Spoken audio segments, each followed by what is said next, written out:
말 한마디 하지 않아도 그냥 그 사람 앞에만 서면 괜히 조심스럽고 쉽게 함부로 대할 수 없는 사람들이 있습니다.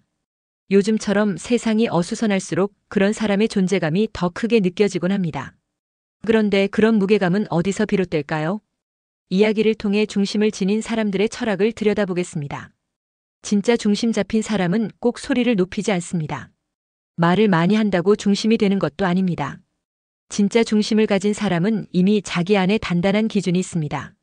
그 기준은 남을 설득하기 위한 것이 아닙니다. 스스로 흔들리지 않기 위한 삶의 원칙입니다. 어느 자리에 있든 누가 옆에 있든 그 사람은 늘 자기 걸음으로 움직입니다. 남 눈치 보느라 내 마음까지 잃으면 결국 아무것도 남는 게 없다고요. 옛 로마 철학자 마르쿠스 아우렐리우스도 같은 말을 남겼습니다. 사람은 외부의 시선이 아닌 내면의 법에 따라 살아야 한다. 자기 기준이 분명한 사람은 누가 비난해도 누가 칭찬해도 쉽게 흔들리지 않습니다. 어딜 가도 묵직하게 중심을 잡는 사람은 특별해 보이는 게 아니라 다르게 서 있는 사람입니다. 같은 공간, 같은 조건인데도 그 사람의 태도는 자리를 바꾸지 않습니다. 누가 흔들어도 그 자리에 묵묵히 서 있습니다. 그런 분들은 자신이 무엇을 중요하게 여기는지, 어디까지는 양보해도 되고 어디부터는 반드시 지켜야 하는지를 미리 알고 있습니다. 그래서 급하게 말하지 않습니다. 불필요하게 눈치 보며 웃지도 않습니다. 거절할 땐 분명히 말하고 누군가의 고민을 들어줄 땐 깊이 공감합니다. 이건 단순한 단호함이 아닙니다. 내면이 정돈된 결과입니다. 사람이 나이 먹을수록 안에서부터 흐트러지면 바깥으로 다 티가 난다고요. 진짜 중심을 지닌 사람은 먼저 자기 안에서 무너지지 않는 사람입니다. 누구든 그런 태도와 기준을 세울 수 있습니다. 늦지 않았습니다. 독일 철학자 니체는 이렇게 말했습니다. 자기 안에 기준이 없는 사람은 늘 약자의 눈을 가진다. 그 말 뜻이 뭘까요? 자기 안에 확고한 기준이 없는 사람은 항상 남의 눈치를 살피며 살아갑니다. 나이 들면 들수록 남 시선에 흔들리면 인생이 더 피곤해져. 내 기준을 지켜야 해. 약자의 눈을 가진 사람은 늘 외부를 살핍니다. 누군가의 기준에 맞춰 움직이고 결국 스스로를 소비하게 됩니다. 하지만 자기 기준이 분명한 사람은 그 눈을 안으로 돌립니다. 남들이 나를 어떻게 볼까? 그것보다 더 중요한 건 나는 지금 나를 어떻게 살고 있는가입니다. 그런 사람은 목소리를 높이지 않아도 묵직한 존재감이 느껴집니다. 당신은 지금 자신의 기준에 따라 살고 계신가요? 아니면 그 기준을 남에게 내어주고 흔들리고 있진 않나요? 두 번째 이야기입니다. 중심이 있는 사람은 분위기를 바꿀 줄 압니다. 절대 분위기에 휩쓸리지 않습니다. 70세 부산 사시는 박기철 어르신도 늘 이런 말씀을 하세요. 말 많이 안 해도 분위기 흐름은 내 쪽으로 가져오는 법이지. 어떤 사람은 낯선 자리에서도 조용히 앉아만 있어도 분위기가 그 사람에게 맞춰지는 느낌을 줍니다. 눈빛 하나 말 한마디 없이도 공기의 흐름이 바뀌는 사람. 그건 결코 타고난 카리스마나 기술이 아닙니다. 흔들리지 않는 마음에서 나오는 힘입니다. 고대 철학자 세네카도 말했습니다. 외부의 일은 나를 흔들 수 없다. 흔들리는 건 내 안의 판단일 뿐이다. 진짜 중심을 가진 사람은 주변 상황보다 자기 내면의 판단을 먼저 정리합니다. 어디를 가도 주눅 들지 않고 억지로 위에 올라서려고 하지도 않습니다. 그 사람은 이미 자신의 위치를 알고 있기 때문입니다. 누가 무례하게 굴어도 그 무례를 흡수하지 않습니다. 상대가 과하게 치장해도 자신을 꾸밀 필요를 느끼지 않습니다. 왜냐하면 그는 보여지는 나보다 지키는 나를 더 중요하게 생각하는 사람이기 때문입니다. 그런 사람은 아무렇게나 반응하지 않습니다. 어떻게 반응할지를 선택합니다. 그 선택이 바로 중심을 지키는 방식입니다. 노자도 말했죠. 천하를 다스리는 자는 먼저 자기 자신을 다스린다. 진짜 존재감은 누구보다 자기 자신을 다스릴 줄 아는 사람에게서 나옵니다. 흥분하지 않고 급하게 말하지 않으며 감정에 끌려가지 않습니다. 그런 사람 앞에선 시끄럽던 분위기도 차분해집니다. 가볍던 말들도 조심스러워지고 긴장감 돌던 공간도 금세 정돈됩니다. 그 사람이 들어오기 전엔 사람들도 중심 없이 떠다니지만 그가 자리에 들어오면 기준이 생깁니다. 맥이 생깁니다. 그게 바로 어디를 가도 갑인 사람의 두 번째 특징입니다. 당신은 지금 공기를 따라 흘러가고 있습니까? 아니면 그 공기를 바꿀 줄 아는 사람입니까? 세 번째 이야기입니다. 말은 짧고 시선은 깊다. 중심 있는 사람의 대화법이 그렇습니다. 많이 말한다고 존재감이 생기지 않습니다. 오히려 말이 많을수록 진심은 흐려지고 에너지는 분산됩니다. 어디를 가도 중심 잡힌 사람은 짧게 말하고 깊이 들을 줄 압니다. 그들은 굳이 자신의 생각을 모두 내보이지 않습니다. 중요한 건 말 많은 게 아니야. 필요한 말만 하되 눈빛으로 더 많이 전달하는 거지. 진짜 중심을 가진 사람의 말은 짧지만 울림이 깊습니다. 그런 사람 곁에 있으면 나도 어느새 말수를 줄이고 스스로를 돌아보게 됩니다. 말이라는 건 결국 내 존재의 울림입니다. 말이 많다고 사람을 깊이 남기는 건 아니야. 결국 남는 건 조용히 던진 한마디야. 진짜 중심을 가진 사람들은 말이 짧습니다. 대신 그 안에 책임과 무게가 담겨 있습니다. 스토아 철학에서는 침묵이 때론 말보다 더 큰 지혜라고 했습니다. 그 침묵은 도망치는 게 아니라 선택입니다. 상황을 읽는 감각, 그게 있어야 진짜 필요한 말을 고를 수 있거든요. 이런 사람들은 말을 아낀다고 해서 말 없는 사람은 아닙니다. 정확히 말할 때는 분명히 말하고 침묵해야 할 때는 조용히 물러납니다. 상대의 감정을 살필 땐 오히려 말보다 시선으로 반응합니다. 말로 이기려는 사람치고 오래 남는 사람 못 봤어. 결국은 눈빛이고 마음이지. 아리스토텔레스는 이렇게 말했죠. 좋은 말은 설득하려는 게 아니라 존재의 무게를 드러내는 거다. 존재의 무게는 말의 양에서 오는 게 아닙니다. 그 말이 지나간 후에 남는 여운, 그 깊이에서 드러납니다.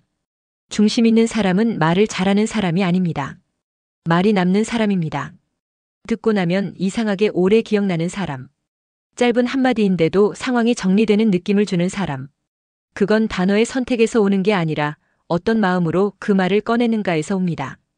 이들은 감정으로 상대를 이기려 하지 않습니다. 논리로 사람을 꺾으려 하지도 않습니다. 늘 마음에 적당한 거리를 둡니다. 그 거리 속에 존중이 머뭅니다. 니체도 말했습니다. 말이란 존재의 진동이다. 그 울림이 깊은 사람은 한마디만 해도 사람을 멈추게 만듭니다. 그래서 중심 있는 사람과 대화하면 내 말이 스스로 정리됩니다. 내 생각이 어디에 있었는지 보이기 시작합니다. 그들은 조용히 당신 안에 있는 말을 끌어올려줍니다. 지금 당신은 얼마나 많은 말을 하고 있습니까? 그리고 그 말들은 얼마나 오래 남습니까? 네 번째 이야기입니다. 쉽게 인정받으려 하지 않는다. 그래서 오히려 존중받는다. 자꾸 자기를 증명하려는 사람일수록 가벼워 보여. 조용히 자기 할 일 하는 사람이 결국 인정받는 거야. 어디 가나 자기를 자꾸 설명하려는 사람이 있습니다. 뭘 했고 얼마나 노력했는지, 어떤 사람인지 알아달라고 끊임없이 말하고 행동합니다. 그럴수록 오히려 더 가볍게 느껴집니다. 불안이 먼저 전달되기 때문입니다. 반면 중심 있는 사람은 굳이 자신을 드러내려 하지 않습니다. 자기를 설득하지도 증명하려 하지도 않습니다. 왜냐면 보여지는 나보다 지켜야 할 나를 더 중요하게 생각하니까요. 스토아 철학자 에픽테토스는 말합니다. 내가 어떤 사람인지 남이 몰라도 괜찮다. 중요한 건 내가 스스로 알고 있는가다. 이들은 이 철학을 삶으로 실천합니다. 그래서 자기 자랑이 필요 없습니다.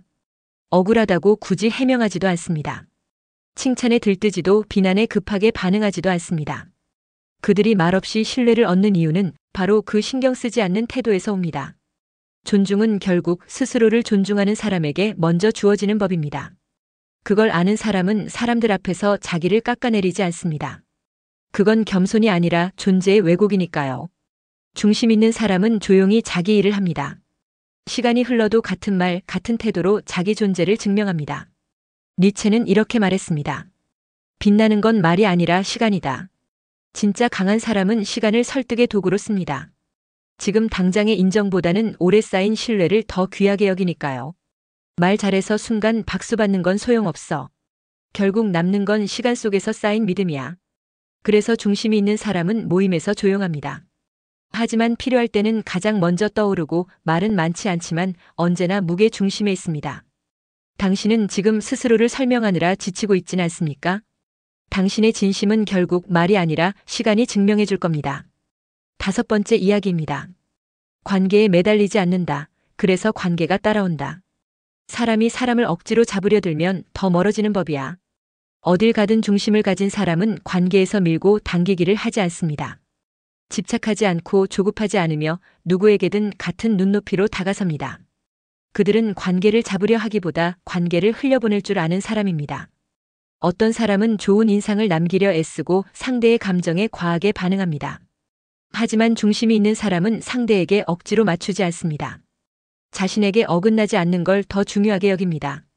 그 기준이 있기에 관계 속에서도 자기 자신으로 남을 수 있습니다. 스토아 철학은 이렇게 말합니다. 내가 통제할 수 없는 걸 쥐려 하지 마라. 관계 역시 마찬가지입니다.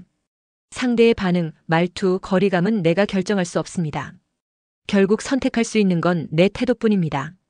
그래서 중심이 있는 사람은 관계에 쫓기지 않습니다. 멀어지는 사람은 보내고 다가오는 사람은 머물게 합니다. 그 누구도 억지로 붙잡지 않습니다. 그건 차가움이 아닙니다. 내 삶의 질서를 지키는 따뜻한 경계입니다. 니체도 관계에 대해 이렇게 말했습니다. 사람과 사람 사이의 고요함이 깊을수록 진짜 연결은 더 단단하다. 말이 없어도 편안하고 거리를 두어도 신뢰가 유지되는 관계. 그건 내가 나답게 있을 줄 아는 사람에게서 시작됩니다. 중심이 있는 사람은 관계를 선택받으려 하지 않습니다. 관계를 조율할 뿐입니다. 그들은 압니다. 관계란 내 삶을 해치며 억지로 지킬 것이 아니라 내 삶과 함께 자연스럽게 흘러야 한다는 걸. 그래서 오히려 그들 곁에 사람이 모입니다. 그들 곁에선 사람들이 편안함을 느낍니다. 그건 그들이 누군가에게 필요해서가 아니라 그 자체로 존중받을 만한 사람이기 때문입니다. 당신은 지금 어떤 관계를 억지로 지키려 애쓰고 있나요? 그 관계가 당신을 무너뜨리고 있지는 않습니까? 6번째 이야기입니다. 감정을 숨기지 않는다. 하지만 감정에 휘둘리지도 않는다. 강한 사람은 감정을 감추지 않습니다. 하지만 감정에 잡아먹히지도 않습니다. 그들은 자신의 기분을 숨기지 않고 그 감정을 다룰 줄 아는 사람입니다. 화날 땐 속으로 열불 나도 겉으론 내 중심을 지켜야 해. 어딜 가도 중심이 되는 사람은 기분 좋을 땐 웃습니다. 슬플 땐 조용히 물러나고 화가 날 땐 흥분하지 않으면서도 자기 방식으로 표현합니다. 스토아 철학은 감정 절제가 아니라 감정 통찰을 말합니다. 세네카는 이렇게 말했습니다. 분노하지 않는 게 중요한 게 아니라 왜 분노하는지를 아는 것이 중요하다. 감정을 억누르려는 사람은 언젠가 반드시 무너집니다. 하지만 감정을 이해하려는 사람은 감정 속에서도 중심을 잃지 않습니다. 중심이 있는 사람은 자기 감정이 올라올 때 그걸 제3자의 눈으로 바라보는 훈련이 되어 있습니다. 나는 왜 지금 이 말을 하고 싶을까? 지금 이 표정은 어디서 온 걸까? 그렇게 한 발짝 떨어져서 스스로를 바라볼 줄 아는 사람. 그 힘은 단단한 자기인식에서 옵니다. 니체는 이렇게 말했습니다. 감정은 폭풍처럼 지나간다. 그때 너는 배를 붙들고 있어야 한다. 바로 그 배를 붙드는 사람이 중심을 가진 사람입니다. 그들은 감정을 도구로 씁니다. 관계를 맺을 때도 결정을 내릴 때도 자신의 기분이 아니라 그 기분 뒤에 있는 이유를 먼저 살핍니다. 여러분도 이제 자신의 감정을 다스릴 줄 아는 내면이 단단한 사람이 되어 보십시오. 그게 진짜 중심이고 진짜 강함입니다. 강한 사람은 두려움이 없어서 강한 게 아닙니다. 두려움을 숨기지 않고 그 감정과 함께 걸을 줄 아는 사람이기 때문에 진짜 강한 겁니다. 겁내는 건 당연해. 겁이 있는데도 내 길 가는 게 진짜 강한 거야. 우리는 흔히 두려움을 약함이나 부끄러움으로 여깁니다. 그래서 불안한 얼굴을 숨기고 모른 척하며 괜찮은 척 꾸며내곤 하지요. 하지만 중심 있는 사람은 자기 두려움을 부끄러워하지 않습니다. 지금 나는 불안하다. 이 상황이 낯설다. 그 사실을 인정하고도 무너지지 않기로 선택하는 겁니다. 나도 처음 요양원 들어갈 때 무서웠어. 근데 인정하니까 좀 편해지더라고. 스토아 철학에서는 이런 삶을 내면의 용기라 불렀습니다. 그들은 용기를 두려움을 몰아내는 힘이 아니라 두려움을 끌어안고도 앞으로 나아가는 힘으로 보았습니다. 니체도 이렇게 말했습니다. 진짜 강함은 무감각이 아니다. 모든 감정을 느끼면서도 견디는 것이다. 중심 있는 사람은 모든 상황을 완벽히 통제하려 들지 않습니다. 예측할 수 없는 순간 앞에서 자기 안의 불안을 똑바로 바라보며 그 안에서 최선의 선택을 찾습니다. 그들의 행동은 빠르지 않고 말도 신중하며 결정은 조용하지만 단단합니다. 그 단단함은 무감정이 아니라 감정을 인정하고 받아들인 후에 생긴 차분한 이성에서 나옵니다. 불안 없을 순 없어. 근데 그 불안 속에서도 내 중심을 지키는 게 사람 사는 길이야. 지금 당신은 두려움을 억지로 밀어내고 있진 않습니까? 아니면 그 감정을 그대로 바라보며 스스로를 살펴보고 있나요? 진짜 중심은 두려움이 없는 사람이 아니라 두려움 속에서도 자신을 잃지 않는 사람이 갖는 겁니다. 9번째 이야기입니다. 쉽게 친해지지 않지만 오래 남는 사람. 중심이 있는 사람은 처음부터 다가오지 않습니다. 빠르게 어울리거나 쉽게 마음을 여는 스타일도 아니지요. 그들은 천천히 관계의 깊이를 만들어갑니다. 하지만 한번 마음을 주면 그 관계는 오래갑니다. 친해지는 건 천천히 해야 돼. 급하게 친하면 급하게 끝나. 중심이 있는 사람은 관계를 깊게 쌓는 법을 압니다. 그들은 처음엔 거리를 두고 상대를 지켜보며 신뢰가 쌓였을 때 비로소 마음을 열지요. 그런 사람과의 관계는 오래갑니다. 가벼운 친분은 쉽게 사라지지만 중심 있는 사람과의 인연은 흔들리지 않습니다. 니체도 말했습니다. 빨리 다가온 사람은 빨리 떠난다. 깊이 쌓은 관계는 쉽게 무너지지 않는다. 관계는 속도가 아닙니다. 천천히 차근차근 쌓아야 오래 남습니다. 당신은 지금 관계를 서두르고 있진 않습니까? 급하게 친해진 관계는 어느 순간 쉽게 무너질 수도 있습니다. 진짜 중심 있는 사람은 속도를 내지 않습니다. 시간이 지나도 같은 자리에서 묵묵히 깊이 관계를 지켜나갑니다. 그러니 지금 옆에 오래 남아주는 사람이 있다면 그 관계를 더 소중히 여겨보십시오. 당신의 중심을 지키는 만큼 좋은 사람이 곁에 오래 남을 겁니다. 사람 관계라는 게 신기하지요. 처음엔 서로 조금 서먹하고 시간이 지나야 비로소 그 사람의 진짜 매력이 보이기 시작합니다. 처음에 그 할아버지랑 말도 안 했어. 근데 6개월 같이 봉사 다니다 보니 참 괜찮은 사람이더라고. 스토아 철학자들도 비슷한 이야기를 했습니다. 관계는 운명이 아니라 선택이다. 너의 에너지를 어디에 쓸지 정하라. 관계를 넓게 많이 사귀는 게 중요한 게 아닙니다. 정말 마음을 나눌 수 있는 깊은 인연 하나가 더 소중하지요. 니체도 이런 말을 남겼습니다. 모두와 가까워지려는 사람은 정작 누구와도 진심을 나눌 수 없다. 진짜 중심이 있는 사람은 많은 사람에게 잘 보이려 하지 않습니다. 대신 누군가와 진심으로 연결되고 오래가는 관계를 원합니다. 괜히 다 친한 척 해봤자 남는 사람 하나도 없어. 속 깊은 사람 한 명이면 돼. 그들은 관계에서도 속도보다 신뢰를 먼저 봅니다. 기분 따라 말 바꾸지 않고 불필요한 친밀감을 강요하지 않습니다. 처음엔 조금 거리를 두고 상대방을 지켜봅니다. 이런 태도가 처음엔 어색할 수 있지만 시간이 지나면 그 사람 옆이 편안해집니다. 쉽게 기대지 않고 쉽게 휘둘리지 않으며 자기 마음을 지킬 줄 아는 사람이니까요. 중심 있는 사람은 관계 안에서 자기 감정을 책임지는 사람입니다. 상대가 거리를 두면 존중하고 오해가 생겨도 쉽게 흥분하지 않습니다. 서로를 지키는 방식으로 천천히 마음을 나눕니다. 그래서 시간이 갈수록 그런 사람 곁에는 단단한 관계가 남습니다. 오래된 친구, 깊이 아는 사람, 그런 인연이 결국 삶의 든든한 울타리가 되는 겁니다.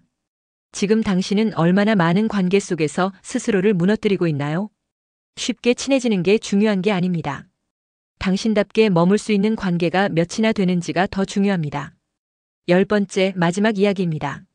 어딜 가든 중심이 되는 사람, 결국은 자기답게 살아가는 사람입니다. 강한 기술이 있어서 그런 게 아닙니다.